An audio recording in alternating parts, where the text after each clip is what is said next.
நீக்குவதற்கான முதல் போராட்டத்தை யார் முன்னெடுத்தது? இப்போ கேங்மேன் பணியாளர்கள் வந்து அந்த லிஸ்ட் ஆஃப் கேங்மேன் பார்த்தீங்கன்னா ஒரு 5900 பேர் ஐடிஐ படித்தவங்க, டிப்ளமோ படித்தவங்க, பிஏ படித்தவங்க, டிஸ்கண்டினியூ ஆனவங்க, ஆர்ட்ஸ் டிகிரி படித்தவங்க. ஷோலிங்கன்லேருந்து ஒரு தோழர், அவர் வந்து வெளியாக இபி ஸ்டாஃப் கிடையாது. அவர் வந்து எம்ஏ, எம்ஃபில், பிஹெச்டி படித்தவர். எம்ஃபில், பிஹெச்டி படித்தவங்க கூட இந்த லிஸ்ட்டில் இந்த 9613 ஒரு 7-8 பேர் இருக்காங்க. பல கல்வி தகுதியுடையவர்கள் உள்ளே வந்துருக்கிறாங்க. அப்போது மின்சார வாரியத்தில் வந்து கேங்மேன் பலதர கல்வி தகுதியோடு வந்தவங்க. இவர்கள் இந்த நவீன கால தொழிலாளிகள். சோஷியல் மீடியாவில் பல்வேறு வகையான நவீன தொழில்நுட்பத்தை கையாளக்கூடிய இவர்கள் மின்சார வாரிய வேலை, கவர்மெண்ட் வேலை, அது ஒரு பெரிய ராஜாங்க வேலை, அது பந்தா வேலை என்று நினைத்து வந்துட்டாங்க. இது வந்து அடிமட்ட வேலை. ரயில்வேல கலாசி தொழிலாளி, ட்ராக்கில் போகிற கலாசி தொழிலாளி செய்கின்ற, கேங்மேன் தொழிலாளி செய்கின்ற பணி மாதிரி என்று அவர்கள் அப்பொழுது தெரியாது.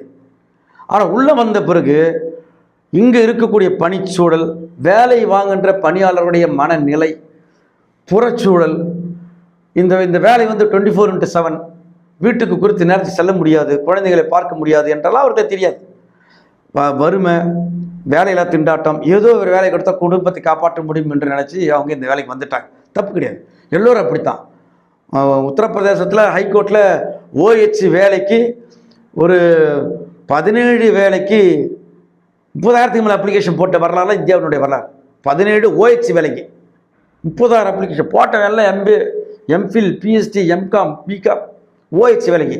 அப்படி தமிழ்நாடு முழுக்க இருக்குது. இந்தியாவிலும் தமிழகத்திலும் மின்சார வாரியத்தில் கூட அதிகமாக படித்து இங்கே போட்டிருக்காங்கன்னு சொன்னால் வேலையில்லா திண்டாட்டம் காரணமாக வந்தாங்க. ஆனால் உள்ளே வந்த பிறகு அவர்களோட மனநிலை என்னென்னா, இந்த வேலைத்தன்மையோடு அவர்கள் ஒத்துப்போக முடியல, இந்த வேலையை விடவும் முடியல, இந்த வேலையில் நீடிக்கவும் முடியல.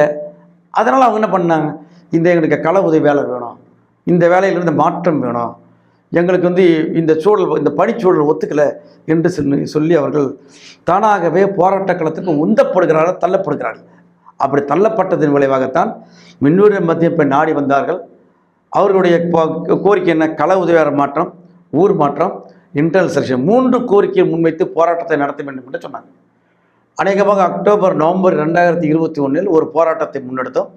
வாரிய தலைமையகத்தின் பின்புறமாக அந்த போராட்டத்தை, முதல் போராட்டத்தை நடத்தினோம். யுவராஜ் போன்ற தோழர்கள் அதை தலைமை தாங்கினாங்க. சிஇடி தலைமை தாங்கி இந்த போராட்டத்தை நடத்தியது. 1300 தோழர்கள் கலந்து கொண்டார்கள். அந்த போராட்டம் தான் முதல் போராட்டம். அது மட்டுமல்ல, அந்த போராட்டத்தை ஒட்டி லேபர் கமிஷன் ஆஃபீஸில் நம்ம ஒரு தொழில் தாபாவும் எழுப்பியிருக்கிறோம். அந்த தொழில் தாவா வந்து ஃபெயிலியர் ஆகிடுச்சு. 12th ரிப்போர்ட் ஃபெயிலியர் ரிப்போர்ட் போட்டாங்க. அரசாங்கத்துக்கு போயிருக்கு.